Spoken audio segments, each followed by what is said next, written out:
बिस्मिल्लाहिर्रहमानिर्रहीम। अस्सलाम वालेकुम दोस्तों, अगर आपके बच्चे भी मेरे बच्चों जैसे अनहेल्दी मैगी मांगते हैं तो उन्हीं मैगी को बनाएं अब हेल्दी। आज के व्लॉग में मैं आप लोगों के साथ शेयर करूंगी उस अनहेल्दी मैगी को किस तरह हेल्दी बनाते हैं। सबसे पहले आप लोग ले कैरेट, मटर अगर हो तो मटर भी, क्योंकि आजकल के मौसम में मटर नहीं आए तो मैंने लिए है गाजर, उनको इस तरह छोटा छोटा काट लिया है।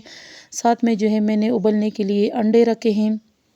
अंडों को अच्छी तरह से धो के मैंने पानी में डाले हैं और साथ में गाजरें भी डाली हैं। फिर थोड़ा सा सोया सॉस, चिली सॉस, नमक और साथ में जो है थोड़ा सा जो है थूम का पेस्ट भी जो है थोड़ा सा डालते हैं, उससे जायका बहुत ही ज़बरदस्त होता है। नमक आप लोगों ने बहुत ही हल्का डालना है क्योंकि इसका जो अपना मसाला होता है उसमें भी नमक होता है। फिर मैंने डाला है थोड़ा सा जो है काली मिर्च, और ये रहा जो है थूम का जो है, थूम साबित भी डाल सकते हैं और इसी तरह पाउडर फॉर्म में भी डाल सकते हैं।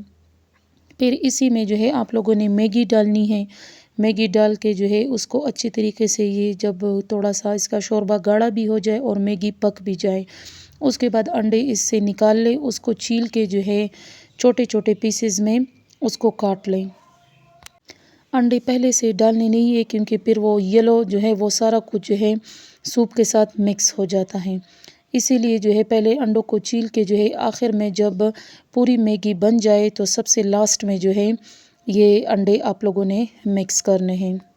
मटर और सब्ज़ प्याज का जब टाइम होता है तो उस टाइम में वो भी डालती हूँ, लेकिन मेरे साथ अभी अवेलेबल नहीं थे, इसलिए मैंने अंडे और गाजर जो है वो इसमें यूज़ किया है। छोटा छोटा सा जो है श्रेडेड चिकन भी बीच में डलता है और आप लोगों का ज़बरदस्त मज़ेदार जो है हेल्दी मैगी तैयार हो जाते हैं।